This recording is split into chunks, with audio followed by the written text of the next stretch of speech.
Good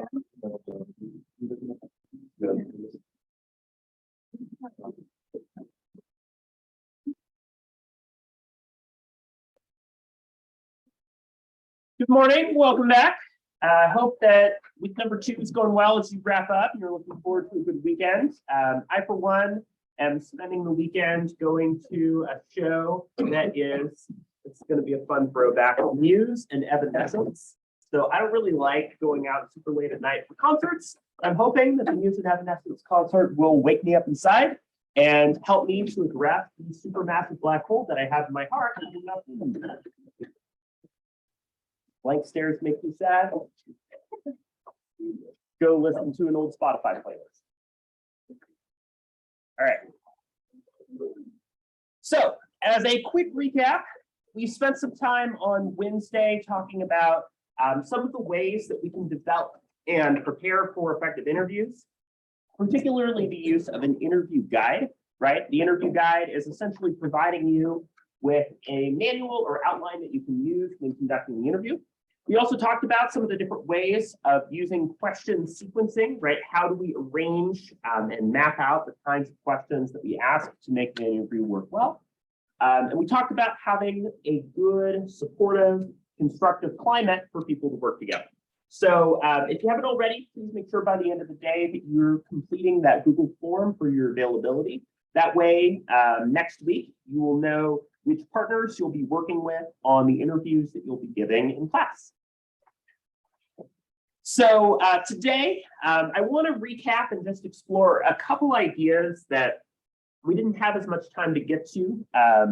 And then I'm going to be spending most of the class working with you on an activity related to interviewing, developing interviews, and utilizing some of the things that we've been talking about this week. That'll help you to kind of see how these ideas play out in action. So we spent some time last class talking about the idea that interviews can run the gamut from being completely non-scheduled, like completely spontaneous. There's somebody that you see going down the hall, right? Or maybe there's like somebody who's walking down the red carpet, right, and is being asked questions. Or, you know, out of the blue, you get the chance to talk to somebody who's relevant to the issues or causes that you're interested in, right? That's very much on the end of the non-scheduled. But a highly scheduled standardized interview, right? That is the other extreme. That is an interview that is completely prepared, that's planned out in advance. You know the exact questions. Perhaps the interviewee knows all of those as well. For example, there are a number of jobs, including state jobs, in which people will actually send out the questions to candidates in advance. For example, as an accessibility feature, they'll send out the questions like half hour in advance so that people can fully comprehend and prepare their responses to those questions, right? So basically, one advantage of a very non-scheduled interview is that you have a breadth and depth of potential information, right? You're able to gain a lot from informal conversation, spending time getting to know and working with people, right? The problem, of course, is that you get less precise and reliable information compared to an interview that you've really taken the time to develop, right? If you're asking questions that are really measurable, that you've taken the time to think about, maybe you've even worked together with other people to develop those questions in particular, right? You're not going to be able to transfer those as easily or have as much control over the interview. Think about it this way. The less organized your interview is, the more you're taking power away from yourself and giving it to the interviewee to direct the process. Non-scheduled interviews, right, that requires a lot of skill, right? A lot of the best interviewers that we've ever seen, for example, hosts of programming, primetime programming shows that in 60 Minutes, right? Those are folks that have to put in significant time, labor, and effort into engaging in an interview process, okay? There's also a lot of skill and need to adapt to situations. So the ability to follow a line of questioning, to think on the fly, to recognize when somebody's uncomfortable and using questions to try to build rapport, those things are important, right? And again, highly scheduled is going to take more preparation, although, right, a non-scheduled interview does benefit from knowing about the person, their background, and some things that you could potentially ask them to. So these are all factors to consider as you're deciding on options for how you might organize your interview. So there are a few things that I think are important as we're making choices in how we're developing an interview. One of them is building a rapport, right? Rapport deals with the idea that you have a really good relationship between interviewer and interviewee. You feel conversational, you get along really well, you feel comfortable talking with each other, chatting, sharing personal details and information, right? Sometimes people will come back and be interviewed again. And it's because they've had a positive experience and have a well of information that they can already draw from. Or you're interviewing somebody that you've already worked with in another capacity. That's going to be a lot more comfortable than completely interviewing a stranger. When I was in journalism class in high school, I was tasked with interviewing the new assistant principal, and I was scared out of my mind, right? Like, I'm the student who's interviewing a new principal, like, yikes, that's scary, right? So oftentimes we feel intimidated, we feel anxious going in. So building just natural communication is a way of really helping to bridge those gaps. Secondarily, we have orientation, right? This deals with the idea that we have to walk a fine line. We can't assume that an interviewee knows everything that we're talking about, right? They don't necessarily know all of the details about all of the facilities and resources that we have at EOU. We can't assume that they know every abbreviation or acronym, right? But on the other end, we don't want to talk them down. We don't want to say, for instance, so Eastern Oregon University, right, is a four-year institution located in Northeast Oregon. And like at that point, somebody will feel frustrated that they're being condescended to. Just because people are similar in appearance, right, or seem to have some things in common, does not mean that they're going to have a whole lot alike, right? So one challenge in an interview is we don't want to assume that people have similar experiences than we do. Having grown up maybe in very different parts of the world, having very different stories to tell, we want to avoid making those assumptions. We want to reduce uncertainty, right? So if there are folks who have taken Calm Theory before, or folks who stick around to take Calm Theory with me, right? We took some time in that class to talk about uncertainty reduction theory. It deals with the idea that the more we communicate with people, the less anxious we feel, the more comfortable that we feel working together with that person, because they become more predictable, right? So the idea here is that in an interview, we feel greater comfort and certainty about that other person. That helps us to disclose and share more important details, right? And an interview is not a monologue, right? It's not just one person sharing the entire time, whether they're an interviewee telling their entire life story, which means they're probably off track, or an interviewer who is just kind of telling the interviewee things. It's a dialogue. It's about the dynamics of communication developing between both parties. So I briefly touched on some of the opening techniques that can be used, and I want to explain sort of some of the explanation behind these a little bit more, right? So helping people to understand why the interview is scheduled the way it is, why they're there, right? What am I doing here is important, not only for people to know how their data is being used, but sometimes the purpose of an interview is going to directly benefit people, right? If you're polling students and you're trying to understand, what new things would you like to see on campus? Students are going to feel invested in being able to speak to and perhaps have influence on the decisions that get made, right? Explaining what the problem is or how that problem was dealt with is important too. Sometimes interviews can offer like a gift card, they can offer monetary compensation, right? They can sometimes provide resources for people's time and effort, which is a great way to increase turnout for interviews. Sometimes an interview is going to ask for advice, right? So for instance, I want to know how best to help you in seeking out your care. What can you tell me about your health experience? Talking about where the interview is coming from. So, you had the chance to serve as this art director for a number of years. What was that like? Talking about who sent you or the organization, where are you coming from, is really important. Sometimes people clam up. For instance, if somebody says, oh, I'm from the Oregonian, right? You might ask yourself, okay, well, why are they going to interview me?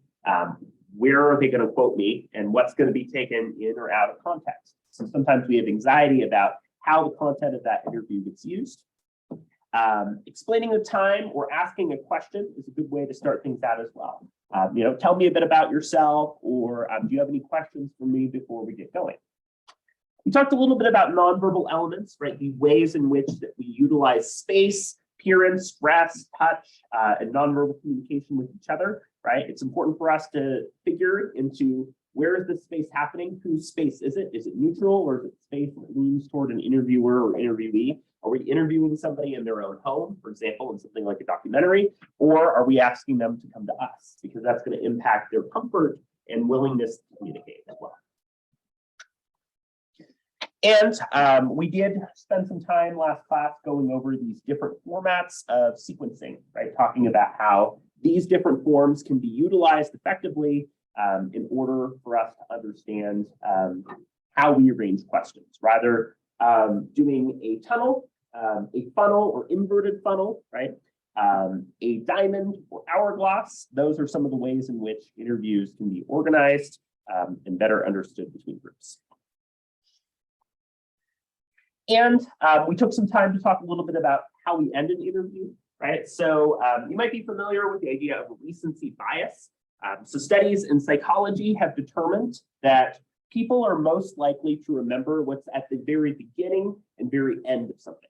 Say you're in a public speaking class, right? You are most likely to remember speaker number 1 and speaker number 5. Stuff in the middle tends to get a little bit more slushy in your brain. So given that, how you open and close is a really important way to create an impression mutually, right? Closing in an interview effectively, for example, when you're being interviewed for a job, if you give them something memorable and clear, they're going to remember you well and think fondly on you on the note that things ended on, right? I was in an interview a few years ago, and I feel like I ended it badly because I said something about how, it's so hot in town right now. I hope you all survive out there, right? Which was really weird to say. But as an example, right, of how closing an interview on an odd note can be frustrating to both parties.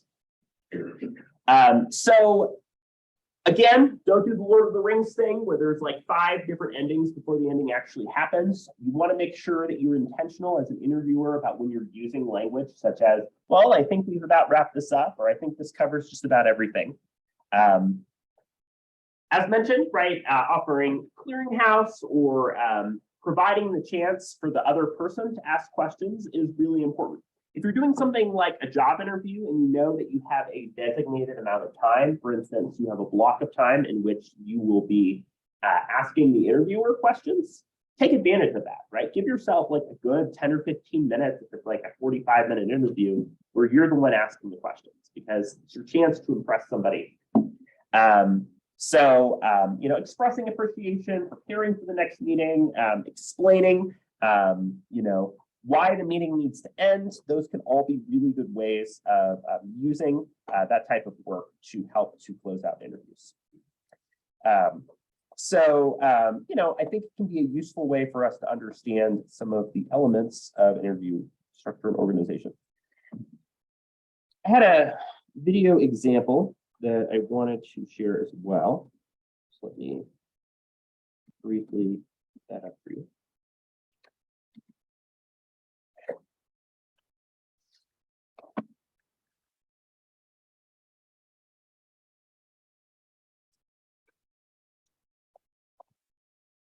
People remember heartwarming.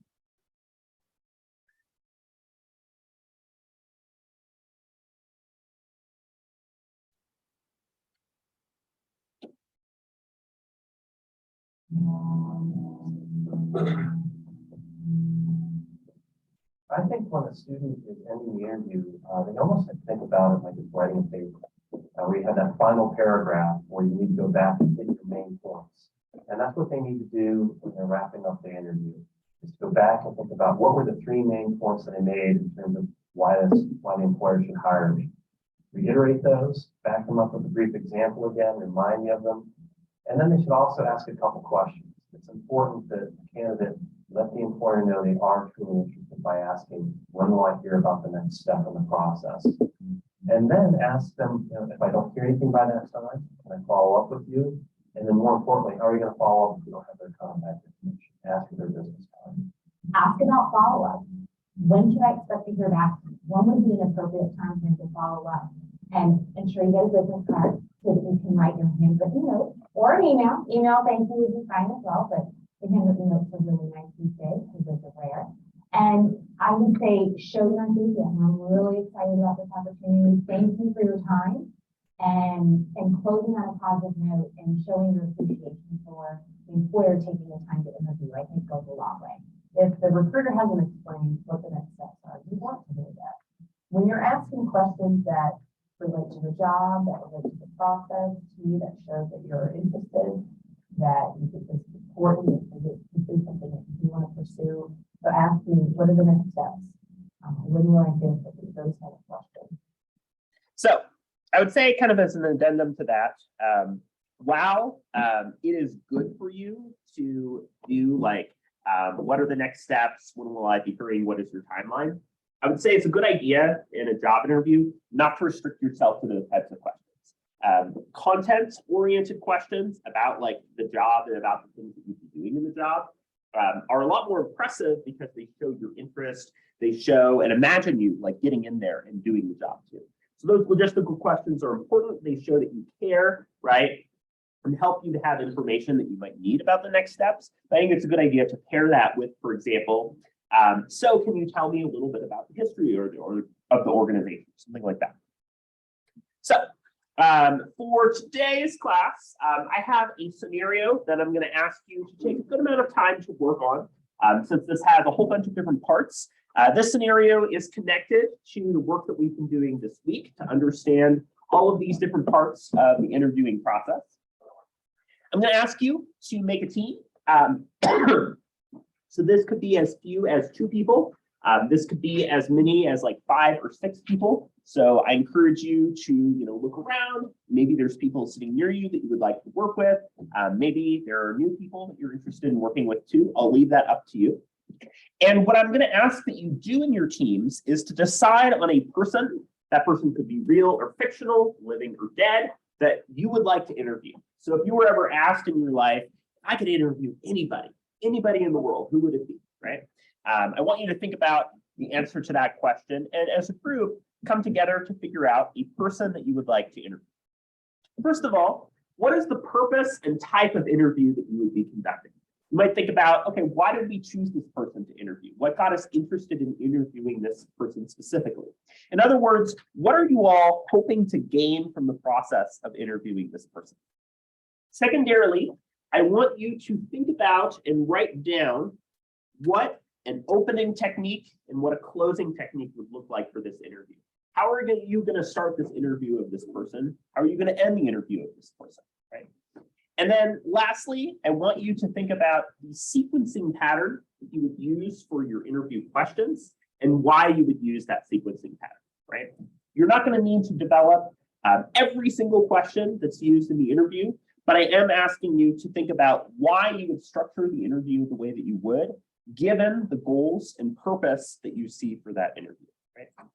I also wanted to show you on Canvas. This will be useful as you prepare for the interview assignments that you'll do in class.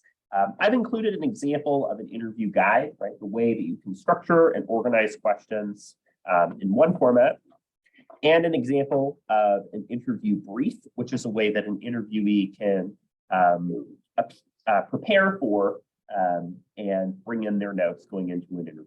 So you might find that useful as you're working through this activity, although you don't need to follow that format if you would prefer not.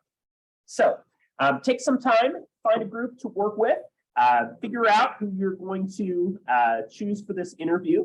And I'll ask that each group have one person write or type this assignment so that we have the chance to talk about that together. I'll check in about 15 to 20 minutes.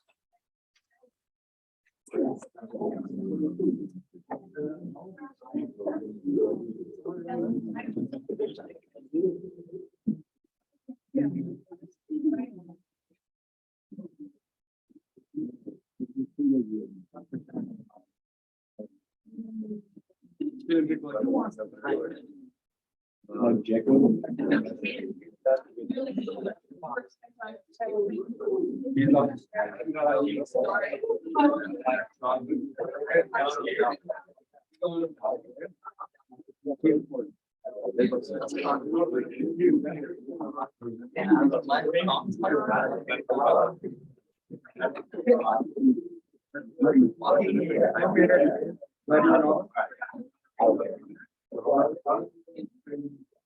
which one?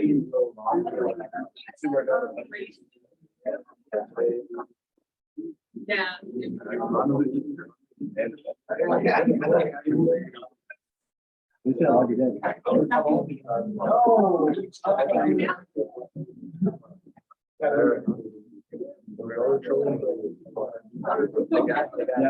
We need to be on.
Yeah. I feel like if you know, like, that makes total sense that like, wisdom and stuff and they were like,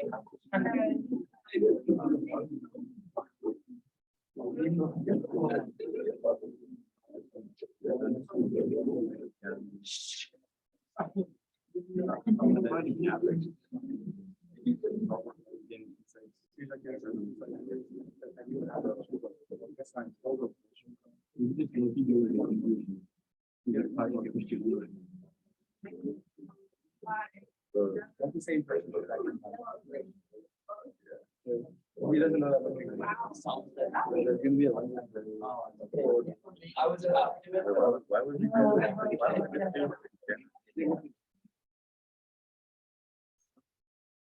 I mean, like, we can talk about like. We talk about What's that? Depends on who you're interviewing. Okay, that's what I'm saying. We can talk about like. Oh, recently.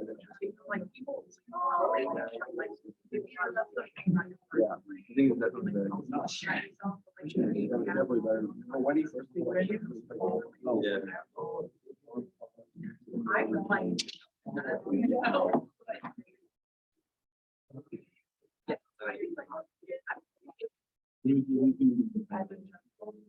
Like. Information gap.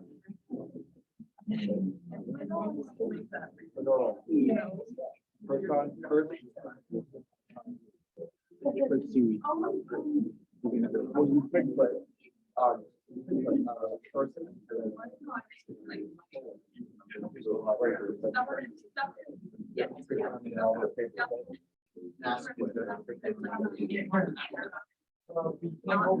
What is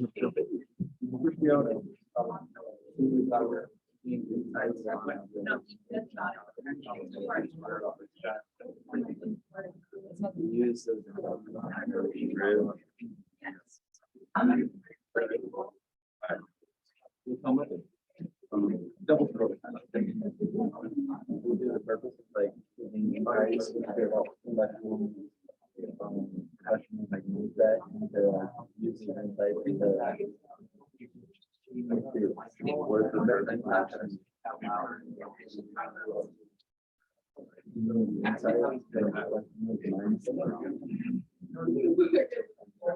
What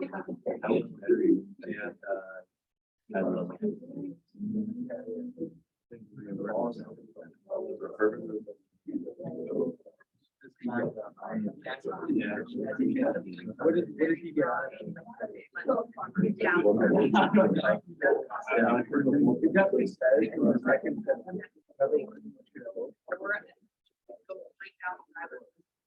We're telling us, we're telling. So you have about 15 more minutes. Good idea to know who your person is at this point. Start to think about the interview itself.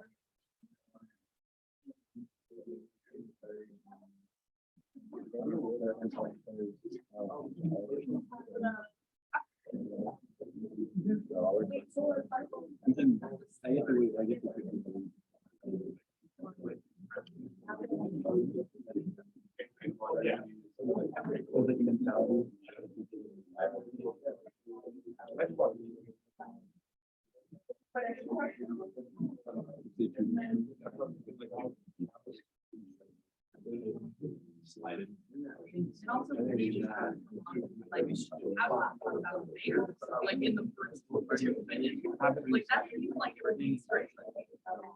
Walk into my dinner, they're like, Wait, are you guys?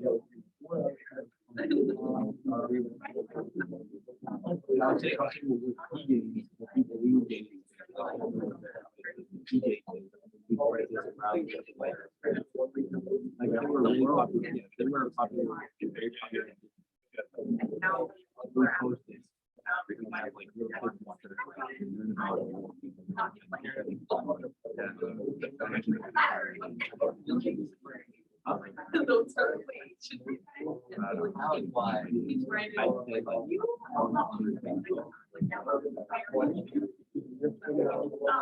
give you all of them.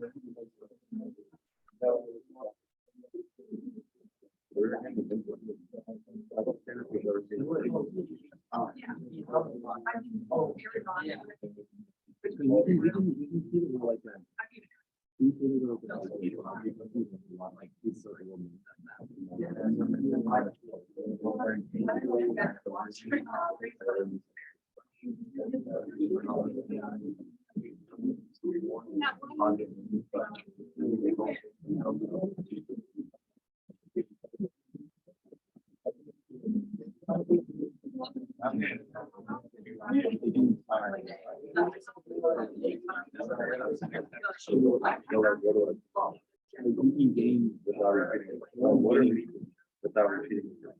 We gained.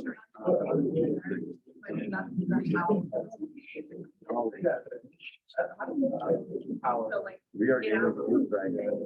We're gaining the shortage. We think they were gaining.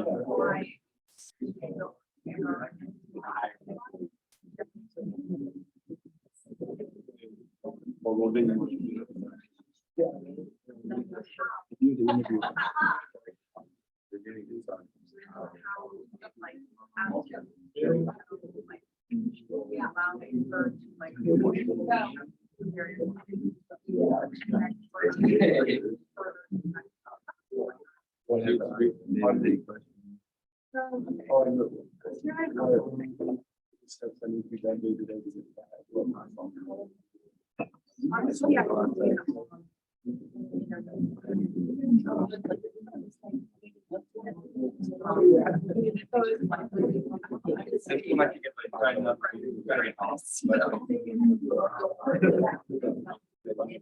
We are getting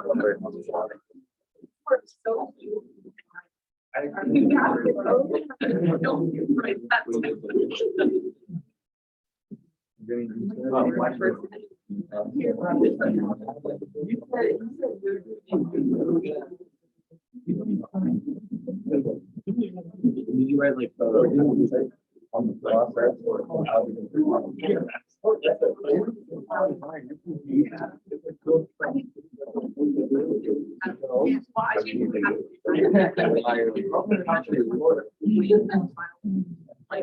You're getting input on the process.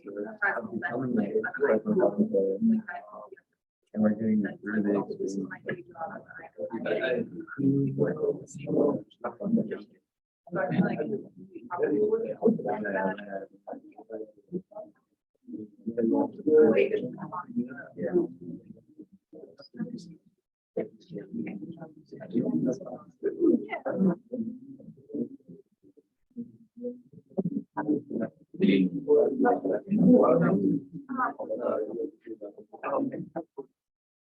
Alright, are we on the day?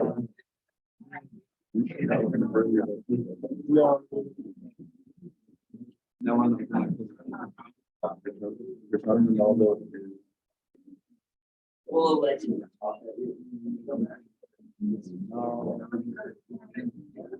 He's gaining.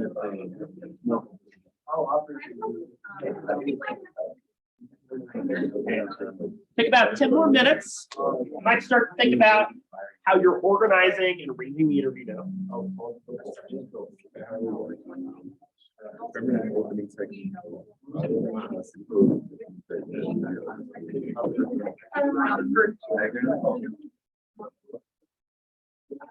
I have these words.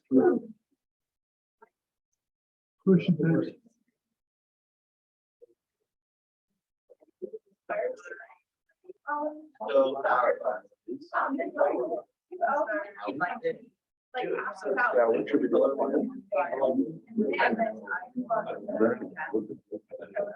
But that helps with your work. You can like, you know, like talk about kind of. So I'm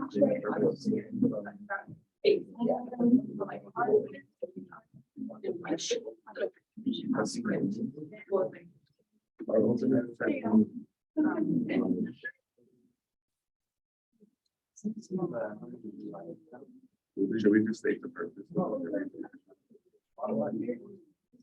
we want to get something. It's gotta be word for word.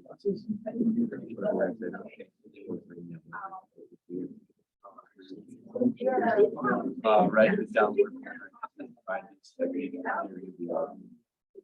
Like what we always. Yeah. State the purpose. You already say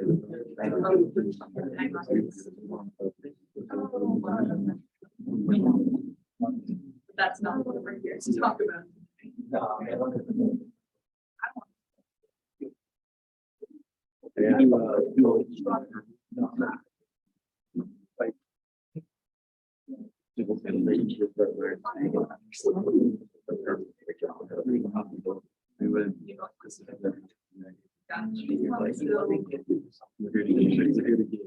Yeah.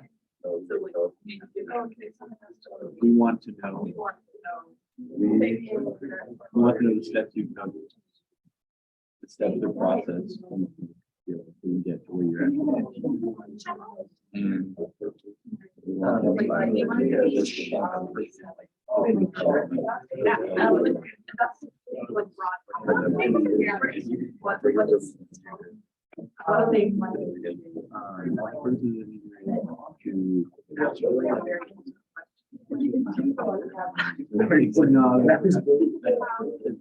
it was like to explain the step you took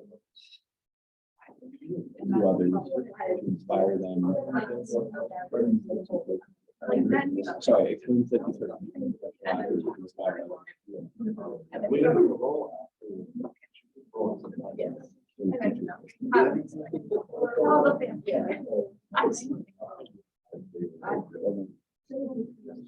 and then you can get everybody.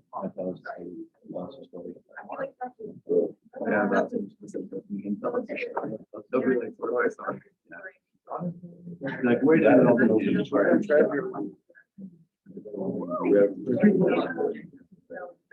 We should start off.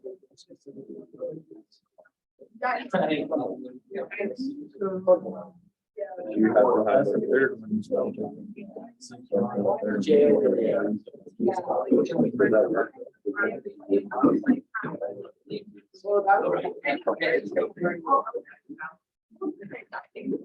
we can do it. Yeah. We won't know how no, what we have like the secret.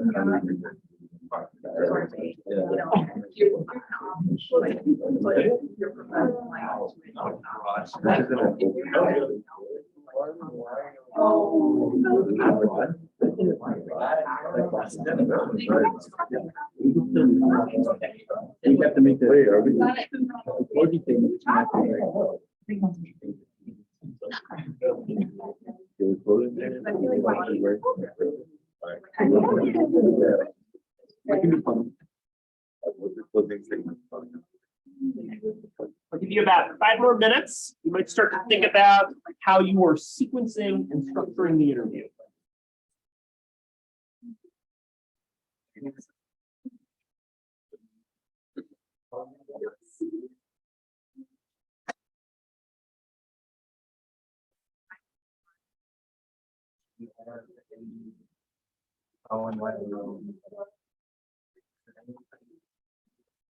Oh, well, it invites in your. Yeah.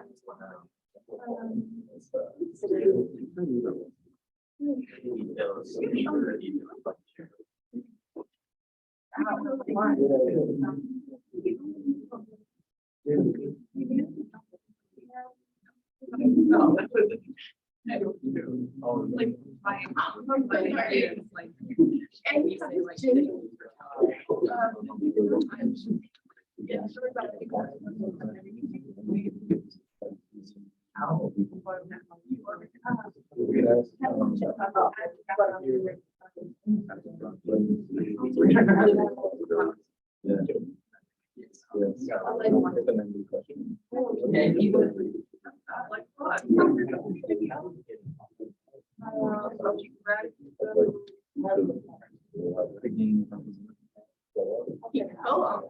well.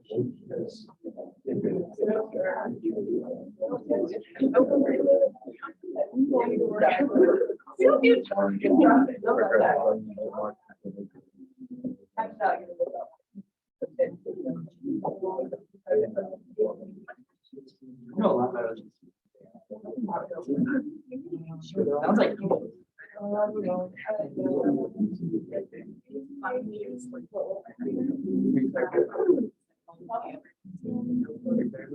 Certainly.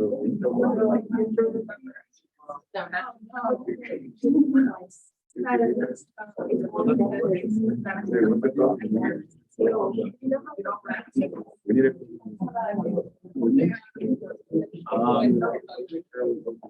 It needs to be.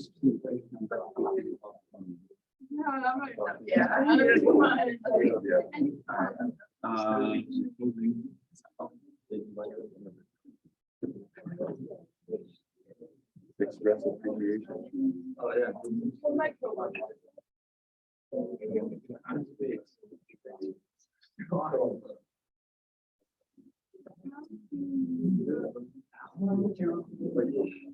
There's another person. You can do some personal. Like personal, where we have.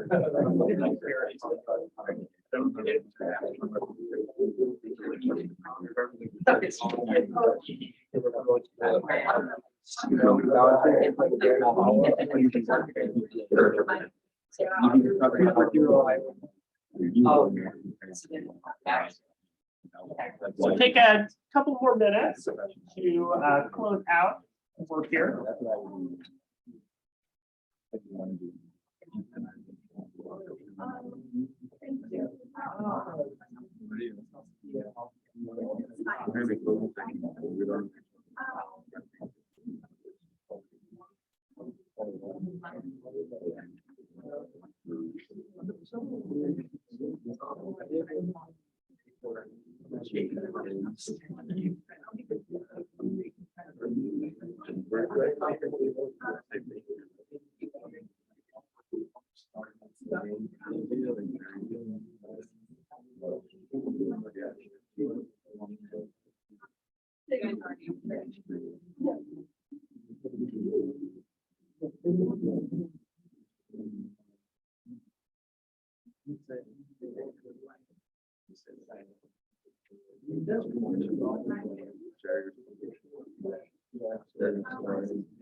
You. Then we also talk about why and how we.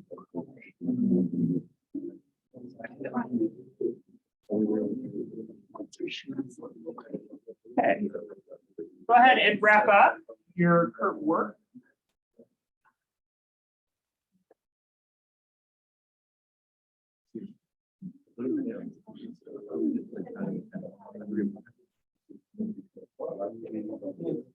So what I'm gonna have us do is go around to the different groups, and in each group, walk us through what you worked on here, like who you chose, and some of the ways that you envisioned developing this interview process. To start, it looks like we had a group of 5 here. Okay, so we decided the person we're going to be interviewing is OJ Simpson. All right. And so our type of interview is information gathering interview, if you want to gather the information on why he did it. And he is getting publicity from this. And so then our opening technique would be summarizing the problem. And then our closing technique would be clearinghouse. And for our opening technique, some of the questions would be like, asking, not like getting to like why he did it, but like getting to that question further on in the interview. You don't want to just ask him right away because then I don't know if he'd answer that. But then and then clearinghouse question that we came up with, are there any further details that you'd like to share with us? Okay. And then we went with the sequencing pattern of hourglass. And so we start out open to build rapport and then get more directed to questions and then open the questions back up to probing and no. And some examples of that are, how's your life been since the event? Were you under the influence? And how do you plan to move forward? All right. The juice is loose. So good. What I really like here is like, obviously there's a very specific thing you all want to know. Like, did he do it? Why did he do it? Right. But you recognize that's not something you can get right away. So the process of developing comfort, rapport, asking kind of earlier questions that might make them more comfortable as sharing some of those details. A really good strategy just to get at an issue, right? You might have a core topic, but you're going to use some other questions in the process of getting to that core issue. So I appreciated that. How about this group back here? So we decided to interview Martin Luther King Jr. Okay. We're going to do an information interview because both parties are trying to do and we're trying to find a way that with information about like how to change the way that we're doing people taking away segregation, things like that. We figured this would be a professional type of interview, professional interview, talking questions, with all questions we don't like television or something like that. We said we use the hourglass technique because we live in a time that we want to lie and we taking questions and we are getting more information to be able to go towards those many questions. But then at the end, we'll be able to open it up to him. So we'll be able to clear how we go because we give us so much information that for one time that we have to really help. And then so that we use it out for time sequence because we cover major issues, but at the same time we have questions going off the other after business information. And then we figure one of our biggest questions that we'll use is Great. So a good example of how you might do an information gathering interview, right? So your goal as interviewers is to figure out and learn about it, right? So I appreciated that kind of using the hourglass technique as well, starting with open-ended questions, maybe like find an idea or an area you really want to get into. So maybe it's about his early experiences, his involvement in activism, like you're looking for the spark, right? And so going into closed-ended questions where you're asking more direct questions related to that topic is a really good way of really like helping to organize and structure getting into those issues in greater detail. So I appreciate how your organizational scheme ties to your goals here. How about this middle group? So we decided to interview Simone Biles Nice. to learn about her personal life, childhood, and opinions on interesting or super random topics. Okay. We decided on more of a funnel technique. So we'll kind of start out with introducing Simone, Olympic athlete, great person all around. But that's not what we talked about. We want to know mundane things she does on a daily basis, like what does an average Tuesday look like? Nice. And then kind of close up with almost clearinghouse section, like how we wrap up, or then projects or something you'd like to tell us about. And kind of thank her for talking and spending time with us. And we kind of overall just ask general life questions and get down to more of the nitty-gritty interesting topics. Yeah. A lot of times what makes an interview interesting is you're just like reporting details about a person, right? It's interesting, that's exciting, and we want to learn just some of those details. So getting just kind of the novelty of that information combined with the personal aspects of that person you want to stand out from people who see the interview, I think is a good way you're connecting the purpose here. About this group up in the front. We decided to do Cristiano Ronaldo. We said the purpose of this type of interview is to gain insight on a professional soccer player. Okay. The types of interviews we will be conducting is an information gathering interview. We're getting insight on the process of becoming a professional soccer player, and we're getting it through the experience of Cristiano Ronaldo. And then Ronaldo is also gaining more publicity and a positive image based off our interview. Yeah. Our opening technique would start by stating the purpose of the interview. We would tell him that the purpose of this interview is to explain to the public the steps he took to become a professional athlete to be able to inspire others. Our closing technique would be expressing our appreciation for having him by saying, thank you very much for giving us the opportunity to share your story and inspire others. Great. The sequence we would use would be the funnel. We chose the funnel because we would ask open-ended questions to gain comfortability and progressively get more specific throughout the interview. Excellent. Yeah, I like how funnel being used here as a way of building comfort and again, trying to get to some of the heart of the questions we have. We've got a group over here. So we chose to interview Ryan Reynolds, and this type of interview will be information gathering, and the point of this would be to learn about his work-life balance and how he manages everything he does, such as Mid-Mobile, the soccer team, aviation, gym, being an actor, father, and husband. Yeah. And our opening technique would be stating a purpose and the example we have. Hi, Ryan, you're an incredibly busy and impressive person. Today, we will be digging deeper into your life, how you're able to manage everything, and how you maintain a good relationship with fans and family. Yeah. And our closing would be clearinghouse. And our example is, as we're finishing up here, do you have any advice to give those listening and watching at home, particularly about your work and life balance? And then the sequencing pattern is diamond sequence. We would start by talking about the roles he had in many different companies and how he organizes his time between them.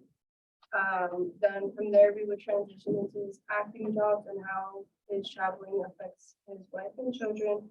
Finally, we would ask about his family dynamics and how he maintains a happy and healthy relationship in all that he does. Great. Okay. Do we have, is this a partnership back here? Yeah. And then group of three. So I know we're getting a little close to time. So why don't you all share just a little bit about, what you developed here? Who did you interview and what were some of the things that you did here?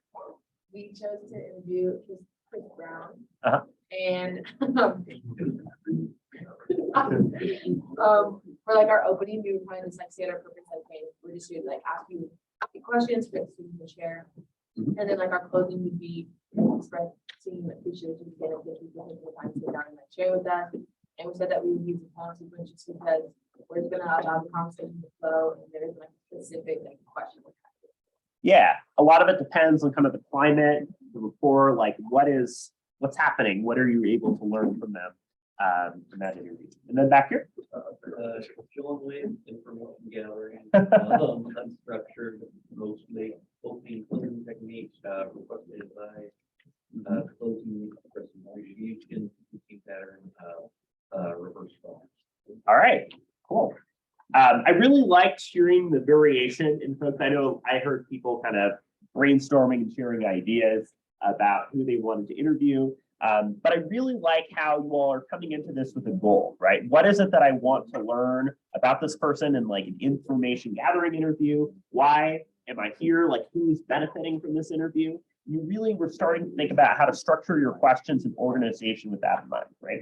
So if there's anything you take away from these last couple of weeks, it's how does the structure of the interview align with the goals of the interview? And we've taken some time to do that. So have a great weekend. We will get into survey and informational interviews next week. So looking more at the genres and styles of interviews in greater detail. Please pass forward or email your group work with your group member names on it. Have a great rest of your week, and I will see you all on Monday.